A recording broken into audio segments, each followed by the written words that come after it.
Hello and welcome everyone.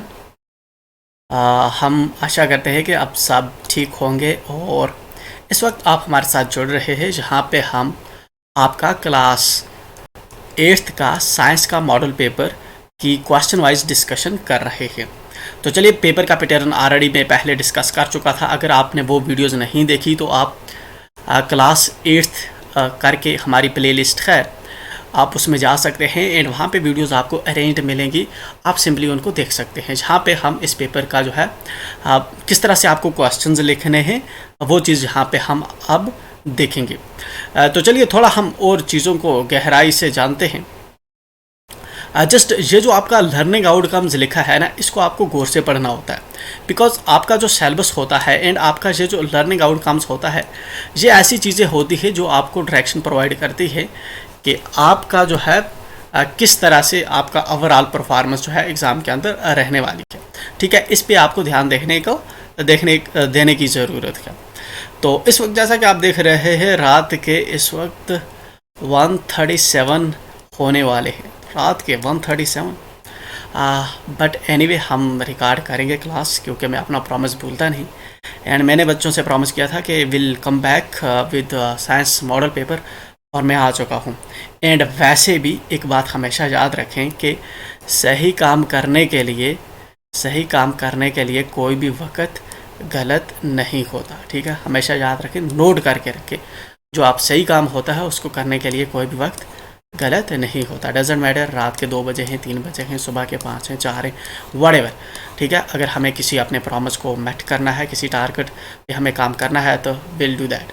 Okay, चलिए, learning outcomes को पढ़ना क्यों ज़रूरी है, बिकॉज ये को रिलेट करता है हमारे पेपर से। पहला आपका क्या लिखा है, draws labelled diagram flow chart for example दे रहा है structure of cell, eye, human reproductive organs, experimental setups. ठीक है ना, देखिए ये इसने लर्निंग आउटकम्स के अंदर लिखा हुआ है एंड क्वेश्चन जो इसने बनाया बीसी से है। जिस तरह लेबल डायग्राम, इसने पहला ही क्वेश्चन पूछ लिया आपसे लेबल डायग्राम का। ठीक है, फ्लो चार्ट दे के लेबल डायग्राम का पूछ लिया है इसने, और पूछा किसका है, ह्यूमन आई का। ठीक है, चलिए हम आते हैं आगे एंड देखते हैं फिर आगे क्या है, ह्यूमन रिप्रोडक्टिव ऑर्गन्स। इसका भी जो है ऑलरेडी शायद आई थिंक पेपर के अंदर नीचे है। ठीक है ना, देन आपका है measures angles of incidence and reflection.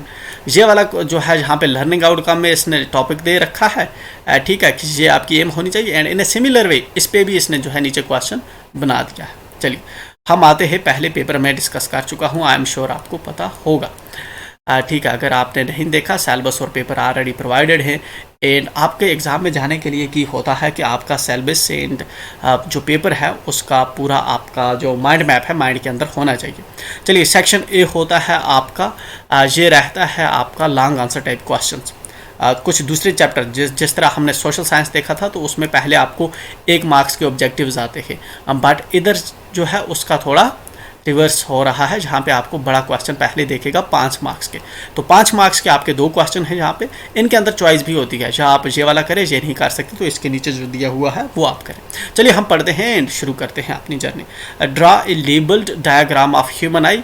Human आई की लेबल्ड डायग्राम हमें ड्रा करनी है एंड एक्सप्लेन इट्स वर्किंग, और इसकी जो काम कैसे कर रही है आँख, इसको हमें बयान करना है with the help of given figure already इसने दी है। ठीक है ना, ऐसी जो फिगर होती है इसको हम कहते हैं फ्लो चार्ट। ठीक है, चलिए ये फिगर इसने दी है कि लाइट जो होती है आंख में एंटर होती है कॉर्निया से। The pupil adjust in response to the light. ठीक है, तो then focuses on light on to the retina and photoreceptors this and this. इसने ये डायग्राम हमें दे रखी है, हमें इसका जो है एक लेबल डायग्राम बनानी है। चलिए हम आते हैं यहाँ पे। ठीक है, तो ये है आपका पेपर, जो है मैंने पहले लिख दिया था। जस्ट आपका ये है कितने मार्क्स का है, 5 मार्क्स का है। तो आपको मेक श्योर करना है कि 100 वर्ड्स के ऊपर आप ना लिखें।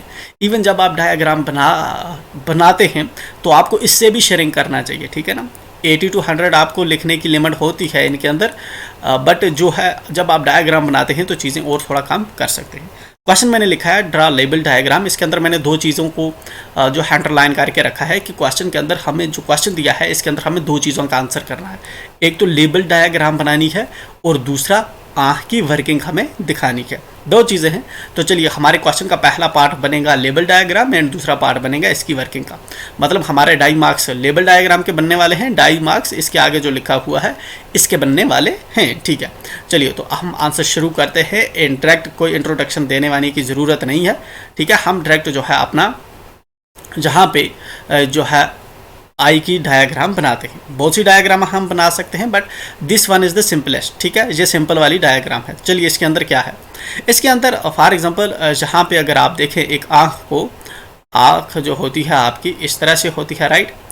एंड आँख के अंदर आपने देखा इस तरह से लाइनें कुछ होती है एंड जो है इसके बीच में ऐसे गोल सा होता है। ठीक है ना, ये जो गोल होता है इसको हम कहते हैं प्यूपल। ठीक है, प्यूपल। जो हमारी एक्चुअल में बाहर से लाइट आती है ना, वो इस ब्लैक वाले से जो होता है प्यूपल से, इससे होके हमारी अंदर एंटर होती है।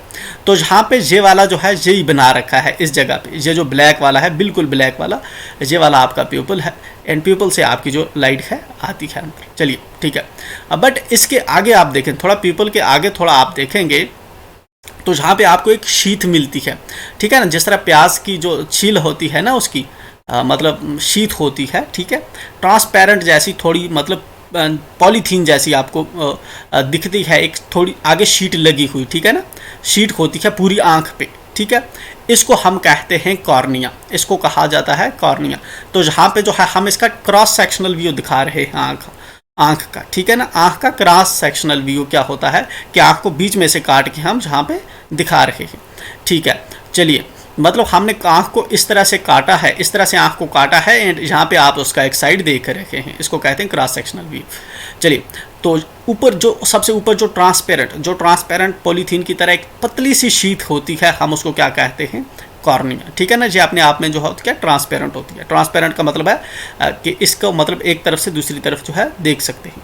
ठीक है, तो पीपल का हमें समझ आ गया, ये वाला होता है। उसके बाद ये छोटी छोटी जो इस तरह से लगी होती है ना, लाइनें हमें दिख रहा होता है। किसी की ब्राउन कलर की होती है, किसी की डार्क होती है, किसी की बिल्ली होती है। ठीक है ना, इन लाइनों की वजह से इसको हम कहते हैं आइरस। ठीक है ना, तो आइरस हमने जहाँ पे बना रखा है। ठीक है, तो आइरस ये है हमारा आइरस। ठीक है, अब देखिए, जब हमारी प्यूपल के अंदर लाइट जो एंटर होती है तो इस आइरस का काम होता है इस होल को थोड़ा छोटा करना या इसको बड़ा करना। ठीक है ना, अगर ये इस तरह करीब आएंगे तो ये होल छोटा होगा। ठीक, अगर हमारी तेज़ लाइट होगी हमारे सराउंडिंग में, कहीं तेज़ लाइट जब हमारी आंखों में पड़ती है तो ये इसको आइरस क्या करता है कि आइरस चाहता है कि ये थोड़ी बंद हो ताकि कम लाइट अंदर एंटर हो। ठीक है ना, जब आपको जो लाइट चली जाती है, जब डिम लाइट होती है, उस वक्त क्या होता है, ये थोड़ा एक्सपेंड करता है आइरस ताकि लाइट ज़्यादा से ज़्यादा अंदर आए। चलिए, ठीक है, प्यूपल से लाइट अंदर आ जाती है। प्यूपल से लाइट अंदर आने के बाद आगे क्या होता है, आगे इस तरह से लगा होता है आपका एक कन्वेक्स लेंस। ठीक है ना, तो जहाँ पे प्यूपल है, सपोज करते हैं ये वाला आपका प्यूपल है एंड प्यूपल से आपकी जो है लाइट आई एंड लाइट किस पे पड़ती है, आपकी कन्वेक्स लेंस पे।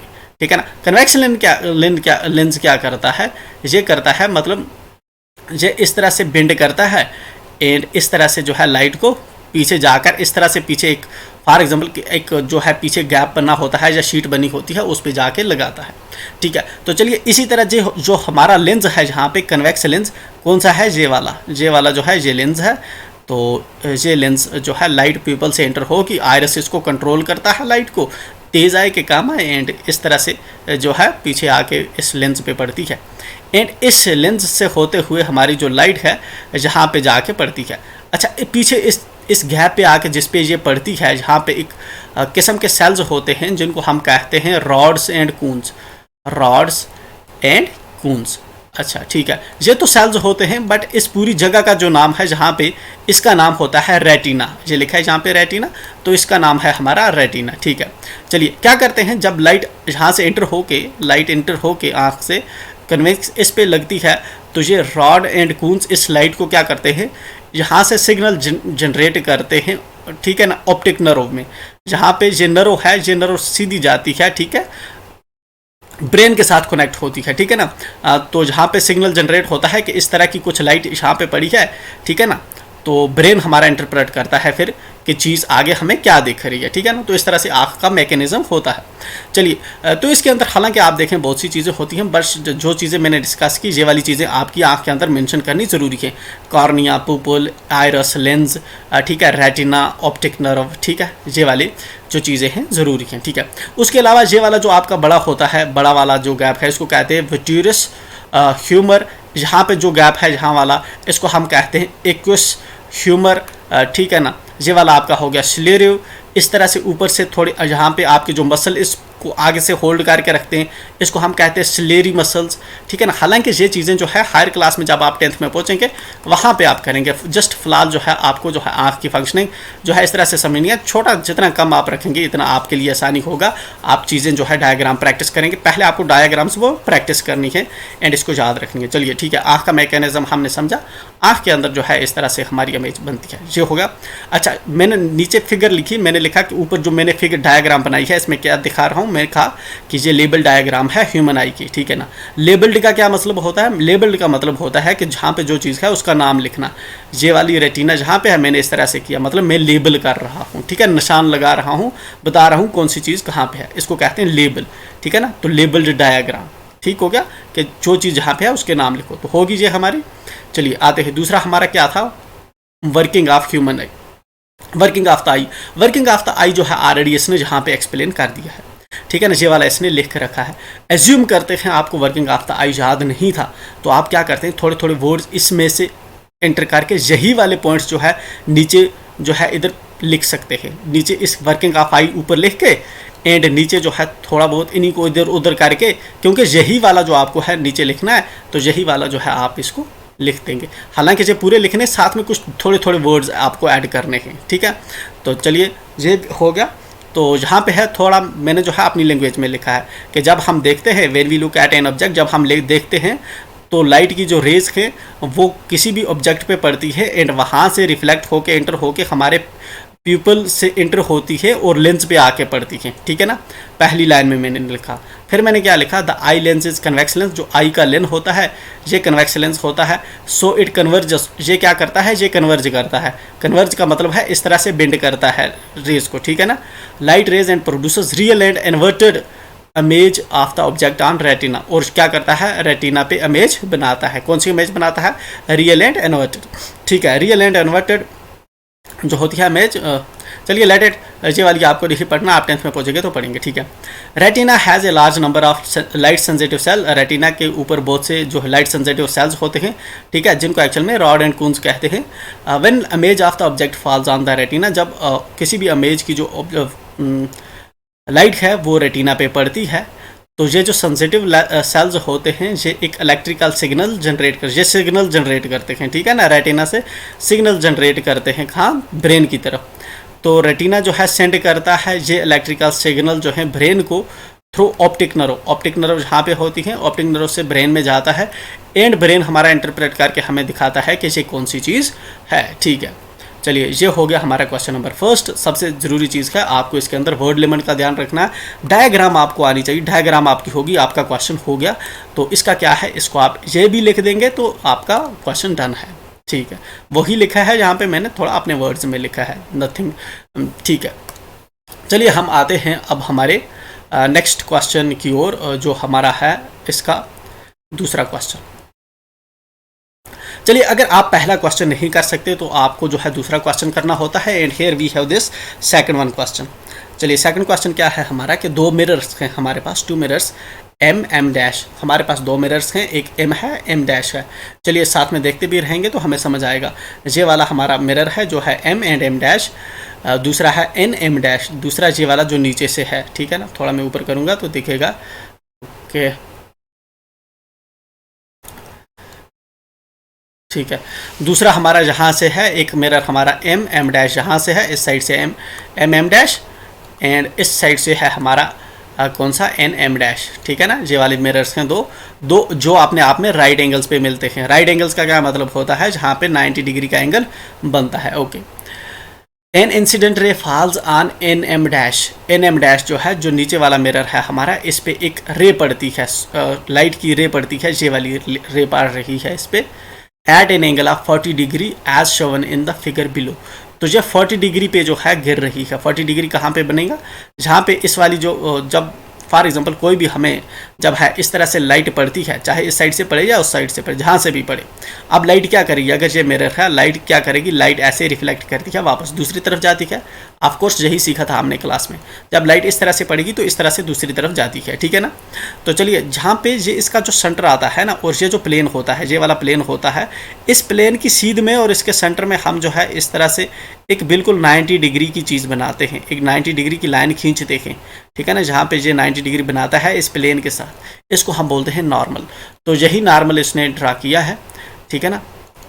एंड ये जो नॉर्मल है, नॉर्मल के साथ ये वाली जो आपकी रे है, इसको हम बोलते हैं इंसिडेंट रे।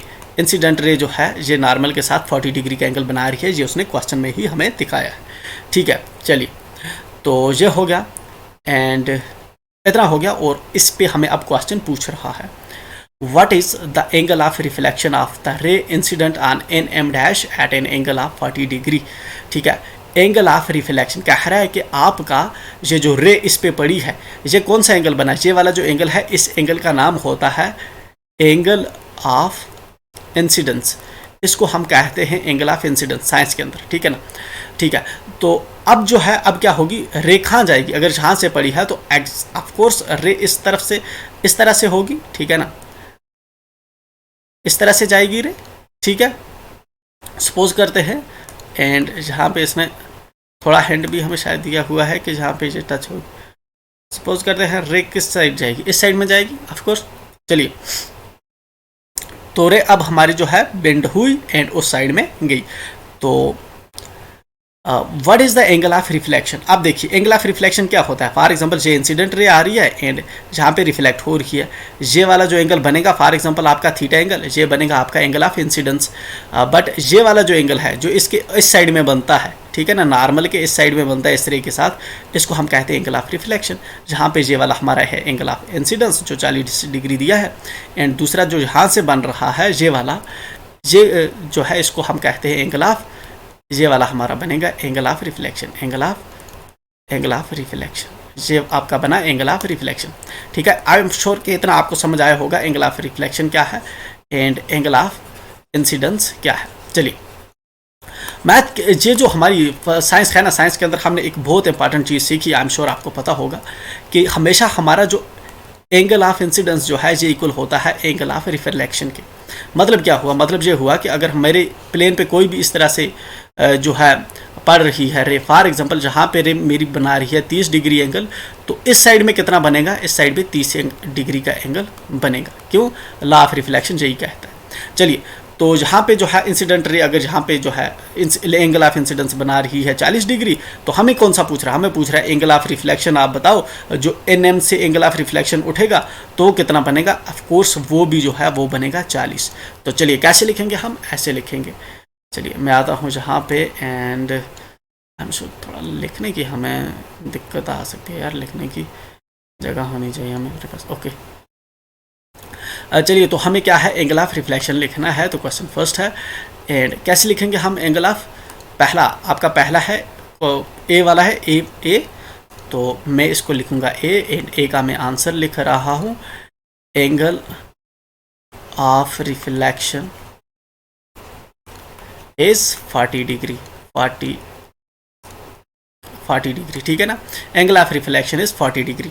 चलिए, इतना मैं लिखूंगा, मेरा चल जाएगा। अगर मैं सिर्फ 40 लिखूंगा ए लिख के, तब भी मेरा चल जाएगा, ठीक है ना। अगर मैं इसको और थोड़ा सीधा करूं तो मैं और ये वाली लाइन इसके साथ जो है जोड़ सकता हूं, ठीक है ना। आज अगर मैं इसको जस्टिफाई करना चाहूं तो मैं इस तरह कर सकता हूं, because angle of incidence is always equal to angle of reflection। या फिर आप एक काम कर, आप जो है because angle I is equal to angle R, हमेशा जो एंगल इंसिडेंस का होगा रिफ्लेक्शन के इक्वल होता है। हालांकि ये चीज़ पूछी नहीं है, आप एडिशनली लिख दें, आपको पता है तो अच्छी बात है, नहीं लिखेंगे आपका क्वेश्चन जहाँ तक पूरा हो जाता है, एंड दैट्स इट। आपने जहाँ तक पूरा कर देना है। मैं चाहता हूँ चीज़ें आपके लिए सिंपल रहें, आप कर पाएँ, ठीक है ना। चीज़ें अगर मुश्किल होंगी, कॉम्प्लेक्स होंगी, टेक्निकल होंगी तो आप नहीं कर पाएंगे। चलिए हमारा बी है, eight which angle the ray reflected by NM is incident on MM।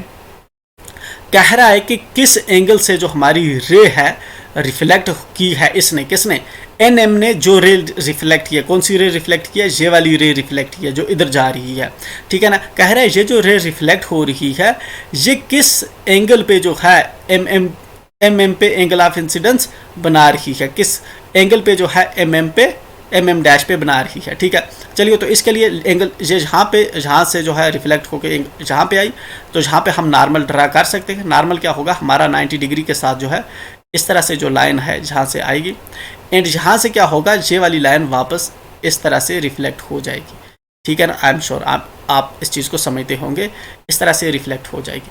हमें बताना है कि हमारा ये वाला एंगल जो है ये कितना होगा, ये वाला जो एंगल है हमारा कितना बनेगा। चलिए तो इसको किस तरह से समझेंगे, देखिए हम इसको इस तरह से समझते हैं। सपोज ये वाले हमारे पास दो चीज़ें हैं, दो पैरेलल लाइन्स हैं, एंड यहाँ पे अगर मैं इस तरह से कोई लाइन ड्रा करूँ, कोई लाइन मैंने इस तरह से ड्रा कर दी, and just the thing is that कि मुझे देखना है हमेशा मेरा ये वाला जो एंगल होगा ना, ये वाला एंगल हमेशा बराबर होता है इस एंगल के, ठीक है।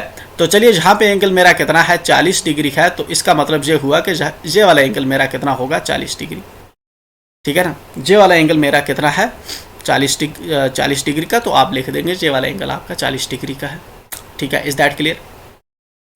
अब हमें तो बताना है ये वाला एंगल ऑफ इंसिडेंस, ये वाला, ठीक है ना, ये वाला एंगल हमें बताना है। तो अब होगा क्या कि अगर ये वाला 40 डिग्री का है तो ये वाला भी आपका कितना होगा, ये वाला भी आपका होगा 40 डिग्री का, ठीक है ना। ये वाला 40 का है, ये वाला भी 40 का होगा।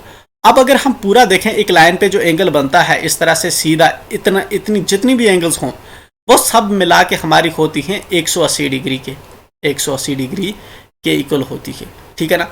अब मैंने इसको क्यों 40 मार्क्स कर दिया, इसको क्यों 40 मार्क कर दिया, क्योंकि हमेशा जो एंगल जहाँ पे बनेगा ना वो एंगल हमेशा इस साइड भी ये एंगल और ये एंगल आपस में बराबर होगा। इसी जो है मेथड को यूज़ करते हुए मैंने ये वाला जो है, अगर ये वाला 40 निकला हमें इस वजह से दो पैरेलल लाइंस के बीच में जब इस तरह से जेड वाला एंगल बनता है, अल्टरनेट एंगल्स इनको बोलते हैं, ये बराबर होते हैं इस तरह से, ये वाला बराबर हो गया इसके एंड ये वाला बराबर होगा इसका, मतलब ये और ये 40-40 है। अब मैंने कहा ये टोटल जो एंगल जहाँ पे इतना बनता है ये एंगल हमारा होता है 180 डिग्री के। अगर 40 और 40 मेरे 80 बन रहे हैं, अगर मेरे 40 इधर और 40 इधर 80 डिग्री बन रहा है, तो बचे मेरे पास कितने 100, ठीक है ना। 100 बचे 180 होने के लिए, ठीक है। 80 प्लस 100 कितने हो जाएंगे मेरे 180, ठीक है। तो इस वक्त जो है इसका मतलब जहाँ पे जो एंगल है ये टोटल 100 है, कितना है 100 है। मगर अब जब नॉर्मल बीच में से दोनों को काट रहा है तो आधा ये होगा, मतलब ये आधा 50 होगा और आधा ये 50 होगा, ठीक है। थोड़ा गौर करेंगे इस बात पे, आप आई एम श्योर आपको समझ आएगी। चलिए at which angle the ray reflected by NM is incident on MM dash, तो ये क्या होगा हमारा बी। आंसर क्या है, दी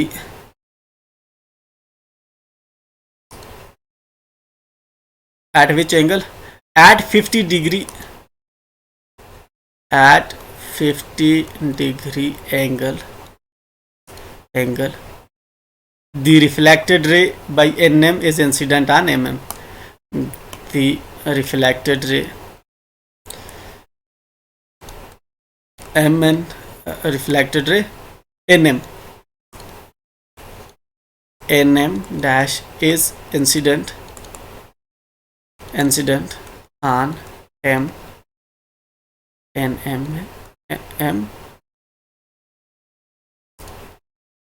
MM डैश, ठीक है। तो चलिए ये वाली हमने लिख दी। चलिए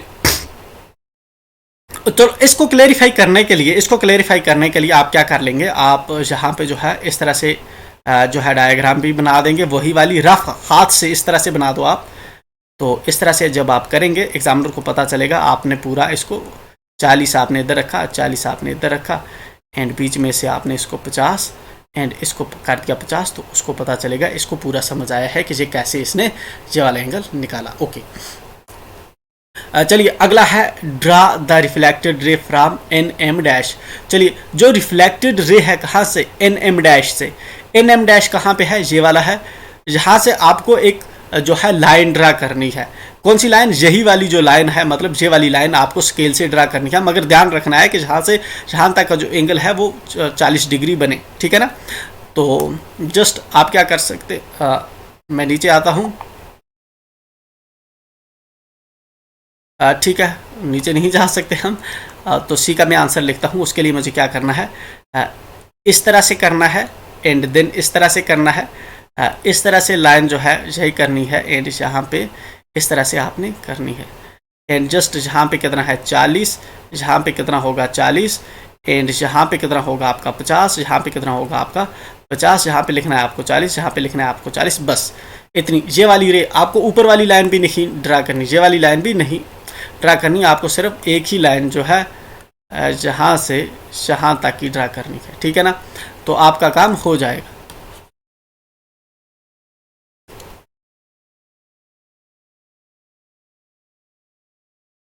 ठीक है, इन केस आपके पास स्केल नहीं है या आपके पास टाइम नहीं है, तो आप क्या करेंगे, आप जस्ट इसके अंदर लिख देंगे कि आपने जो है 40 डिग्री पे इस तरह से, ठीक है ना, जहाँ पे आप लिखेंगे कि जो 40 डिग्री है, जहाँ पे आप लिखेंगे कि 40 है। ये है आपका क्वेश्चन सी का आंसर, दैट्स इट।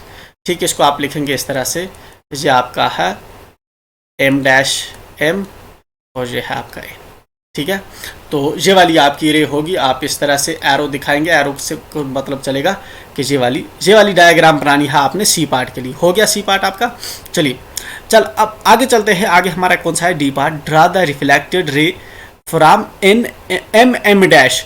तो एम एम डैश से हमें रिफ्लेक्टेड रे ड्रा करनी है। तो एम एम डैश कहाँ पे है, ये वाला है। तो यहाँ से आगे वाली हमें जो है लाइन ड्रा करनी है, वो करनी है मगर नेक्स्ट पार्ट के अंदर। तो चलिए हमें उस वहाँ पे तो जगह नहीं है, जस्ट मैं आता हूँ। तो कौन सा हमारा क्वेश्चन नंबर फर्स्ट है, फर्स्ट का हमारा कौन सा है अब, डी पार्ट, ठीक है ना, डी पार्ट है। तो डी पार्ट के लिए आप क्या करेंगे, फिर से आप इस तरह से डायग्राम ड्रा करेंगे, आपने कर दी, एंड इस तरह से आप इसको लिखेंगे एम डैश एम एन, ठीक है ना। तो चलिए आपने इस तरह से रे छोड़ दी, आप इस तरह से की, एंड आप इस तरह से की। अब जो है आपको जहाँ पे लिखना है ये 50 है, ये 50 है, ठीक है, जहाँ पे 40 है, यहाँ पे 40 है। जो ऊपर हमने डायग्राम बनाई मतलब वो पूरी जहाँ पे आपको इस जगह पे आप बनानी है, ठीक है ना, स्वाय इस ए को छोड़ के बाकी जो है यहाँ पे बनानी है। उतले जो ऊपर वाला पार्ट था, ये वाला पार्ट था, इसमें जो है आपने ये वाली लाइन आपने नहीं ड्रा की थी, लेकिन जहाँ पे आप ये वाली भी करेंगे, जो ऊपर हमने लाइन ड्रा की वो वाली आप यहाँ पे करेंगे, ठीक है। चलिए नीचे आते हैं। नीचे आपका क्या है, अगर एक ऑब्जेक्ट है जो ए है, फॉर एग्जांपल हमारा एक ऑब्जेक्ट है जो है ए, तो कौन सा ऑब्जेक्ट है हमारा, ये है ए ऑब्जेक्ट, जो इसके बीच में है, दो मिरर्स के बीच में। हमें बताना है कि क्या बताना है, हमें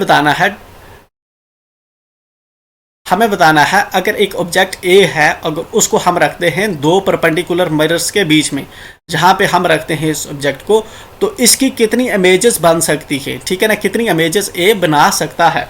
चलिए तो हम लिखेंगे जहाँ पे क्वेश्चन नंबर हमारा है 1, एंड उसके बाद है ई पार्ट। ई पार्ट के अंदर हम आएंगे आंसर में। चलिए ये चीज़ देखने के लिए ना आपको एक चीज़ पता होनी चाहिए कि जब हम फॉर एग्जांपल कभी हम इस तरह से भी रख सकते हैं दो मिरर्स को, ठीक है। फॉर एग्जांपल ये मेरा मिरर है, ये मेरा मिरर है, जहाँ पे ऑब्जेक्ट को मैंने रखा। अब कितने फोटो इसके बनेंगे, इस पहले तो देखो इसमें बनेगा इसका फोटो, ठीक है, बना इसमें फोटो, लेकिन आपको पता है इसका फोटो अब इसमें जाएगा, रिफ्लेक्ट होगा, फिर इससे आएगा, इसमें रिफ्लेक्ट होगा, इसका इसमें रिफ्लेक्ट होगा, इसमें तो बहुत से फोटो बनेंगे। दो फोटो कभी आगे पीछे रख के आप देखेंगे, दो मिरर आपको पता चलेगा बहुत से बनते हैं, ठीक है। अब जितने हमारे एंगल डिफरेंट होंगे ना बीच में से, यहाँ से एंगल अगर डिफरेंट होगा तो अलग अलग तरह से बनेंगे, ठीक है ना। जितने मतलब दूर दूर हमारे ये जाता जाएगा एंगल, इतने ज़्यादा बनते जाते हैं। चलिए अब हम बात करते हैं जहाँ पे, तो इसके लिए एक्चुअल में हमारे पास फार्मूला होता है कि ये एंगल कितना बड़ा होगा तो कितने बनेंगे। उसके लिए हमारे पास एक फार्मूला होता है, यूजिंग, आपने लिखना है फार्मूला हमारे पास क्या है, हमारे पास फार्मूला है 360 divided by theta is equal to -1। 360 divided by theta is equal to -1 जो है, तो ये वाला फार्मूला है जिससे हम निकालते हैं कि कितनी यहाँ पे बन सकते हैं। कितने जहाँ पे जो है इसके ऑब्जेक्ट्स की फ़ोटोज़ इमेजेस बन सकती है। तो जहाँ पे मैं अगर गौर से देखूँ तो जहाँ पे कितने डिग्री का एंगल बन रहा है, पहले ही उसने बोला ये परपेंडिकुलर है, तो जहाँ पे 90 डिग्री का एंगल बन रहा है, ठीक है। तो मैं लिखूँगा 360 डिवाइडेड बाई 90 -1, ठीक है ना। अब 0 और 0 को मैं कसर काट दूँ, कितना बचा 9, 9 इकाई 9, 9 दूनी 18, 9 तिया 27, 9 चौके 36, ठीक है। मतलब 360 को अगर मैं तकसीम करूँ 9 से तो मुझे कितना मिलता है, मुझे मिलेगा मुझे मिलेगा 4, कितना कितना मिलेगा मुझे, 4 मिलेगा, एंड 360 आएगा रिमाइंडर 0। 90 को मैं 4 से मल्टीप्लाई करूँ 360 जब तकसीम करूँगा तो आएगा सिर्फ मेरे पास 4। तो नहीं,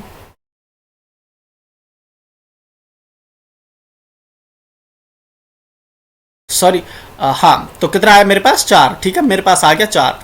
तो मैं लिखूंगा 4, एंड यहाँ पे क्या है माइनस, फिर फार्मूले के आगे क्या है 1। तो 4 में से मैं एक निकालूंगा, कितने बजे 3, तो मैं लिख सकता हूँ कि 3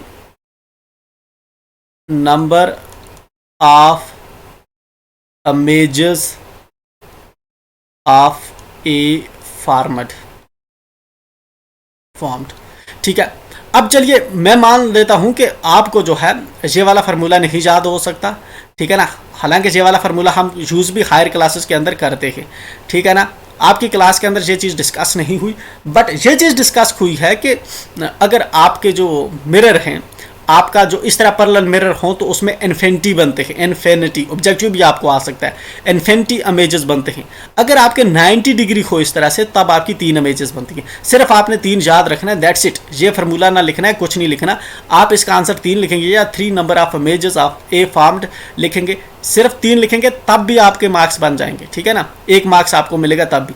अगर उसके साथ ये वाली लाइन लिखेंगे तब भी आपको मिलेगा। ये वाला फार्मूला आपको लिखने की ना ज़रूरत है ना कुछ। ये मैंने बताया कि अगर आपको जो है इसके अलावा कोई और आ जाए, लेकिन आपको कोई और नहीं आएगा, आपको आएगा यही प्लेन कि इसके अंदर कितनी इमेजेस जो हैं बनती हैं, या एक पैरेलल जो मिरर अगर हम प्लेन रखें तो उनके अंदर एक ऑब्जेक्ट की कितनी इमेजेस बनती है। इसमें बनती है इन्फिनिटी, ठीक है ना, लातेदाद बनती है पैरेलल में, और इसमें कितनी बनती है 3। जस्ट इसके अलावा आपका कुछ भी नहीं आने वाला। फार्मूले वर्मूले फलाल भूल जाओ, ठीक है, आपको नहीं पूछेंगे एग्जाम में।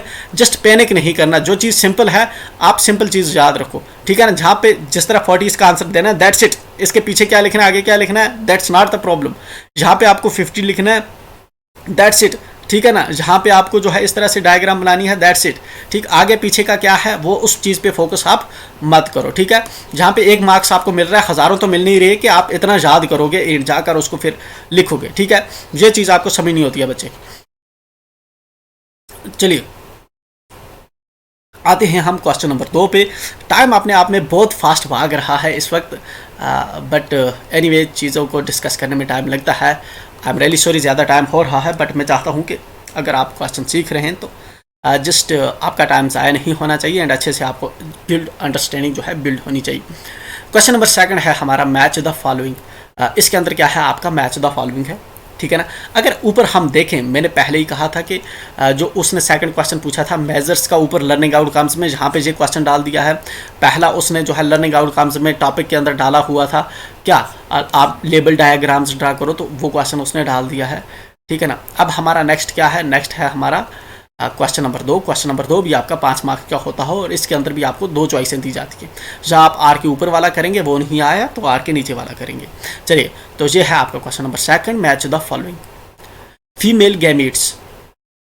तो उसके बाद जो है इस तरह से आपको दिए हुए है, टेबल दिया है, आप इसको आंसर में करेंगे, ठीक है। चलिए, female gametes, male organ, binary fission and this all that. चलिए, इसको हम वैसे आंसर कैसे करते हैं, चलिए पहले हम देखते हैं क्या क्या फीमेल गैमेट्स जो है। फीमेल गैमेट्स होता है कि जो हमारे होते हैं, जिस तरह मेल होता है, एक मेल होता है, मेल का होता है स्पर्म, ठीक है ना। स्पर्म, अब स्पर्म क्या चीज़ होती है, स्पर्म होती है फॉर एग्जांपल ये एक किस्म के सेल्स हैं, इनको प्रोड्यूस करता है कौन, टेस्टिस इनको प्रोड्यूस करते हैं। आई एम श्योर क्लास के अंदर आपने पढ़ा होगा, टेस्टिस प्रोड्यूस करते हैं एक किस्म के सेल्स, एंड जो सेल्स होते हैं, हम साइंस के अंदर एक स्पेसिफिक इसका नाम रखते हैं स्पर्म, ठीक है ना। अब इनका क्या पर्पज़ होता है, सपोज करते हैं एक फीमेल है एंड एक मेल है, एक फीमेल है एंड यहाँ पे एक मेल है, इन दो की हम शादी करवाते हैं, ठीक है, इन दो की शादी हुई, तो ठीक है, शादी होने के बाद व्हाट हैपेंस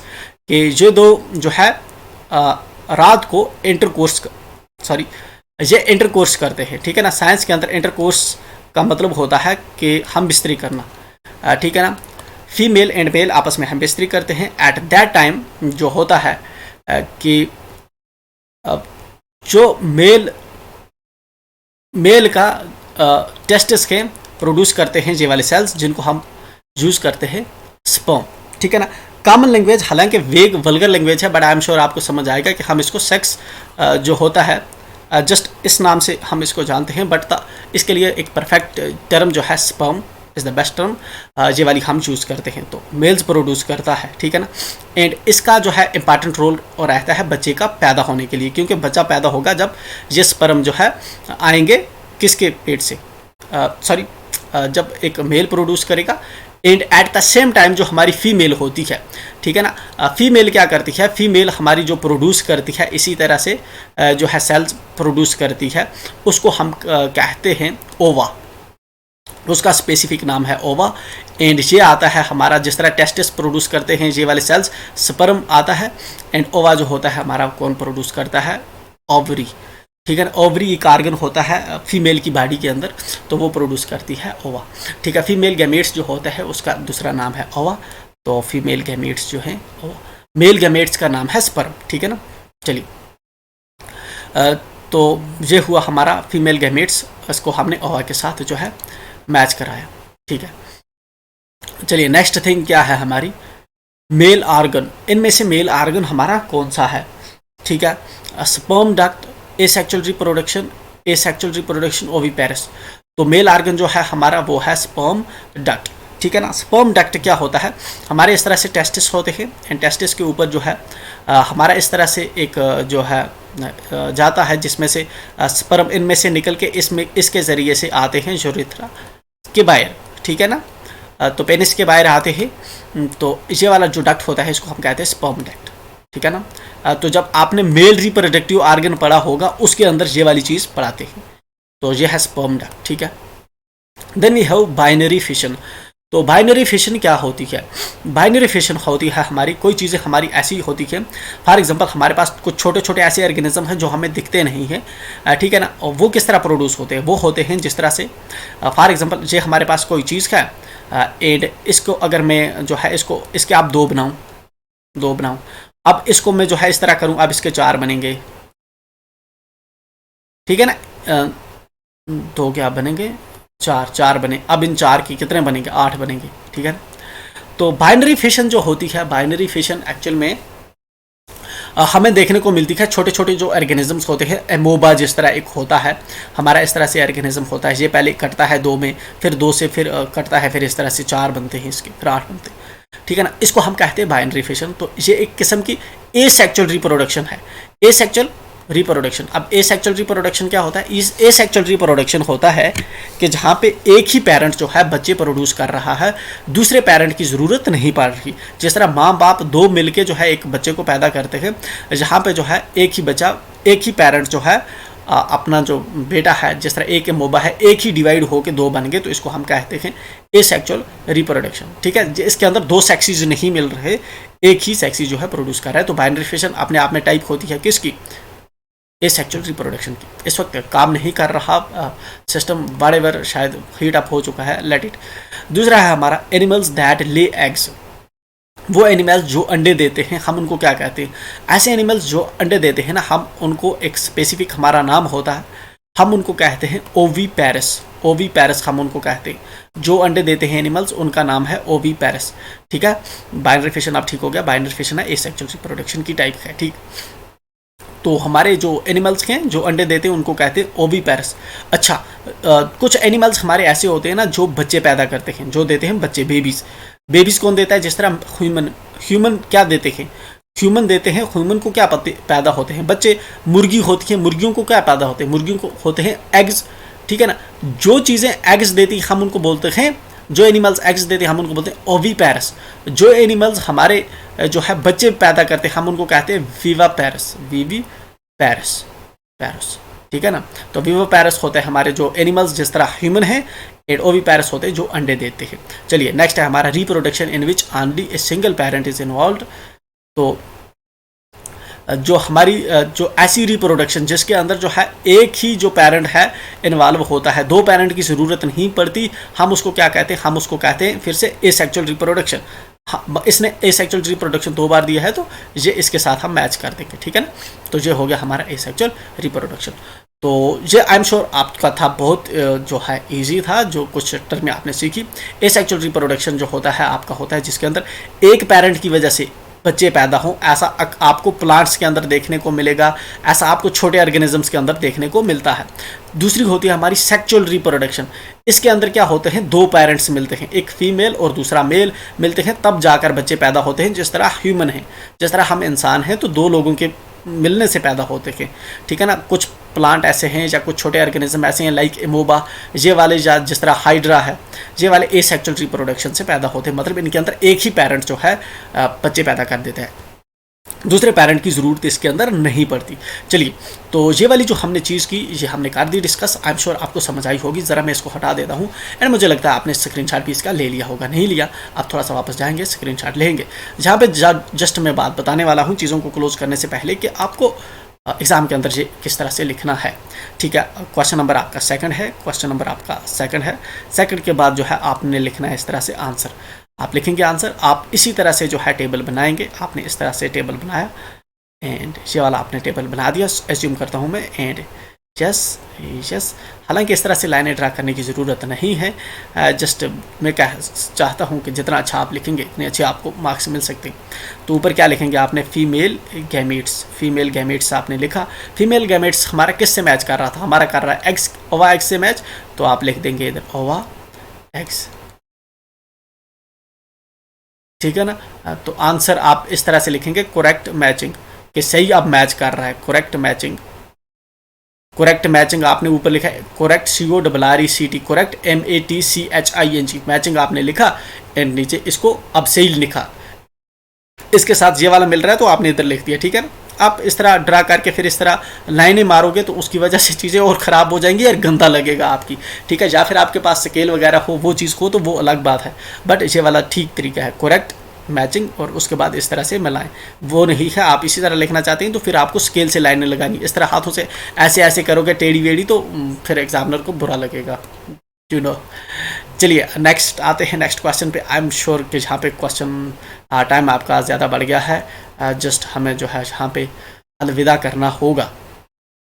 चलिए बट आपका जो है, चलिए नेक्स्ट ही करते हैं हम डिस्कस। मिलते हैं एक नई वीडियो में, till then bye and enjoy.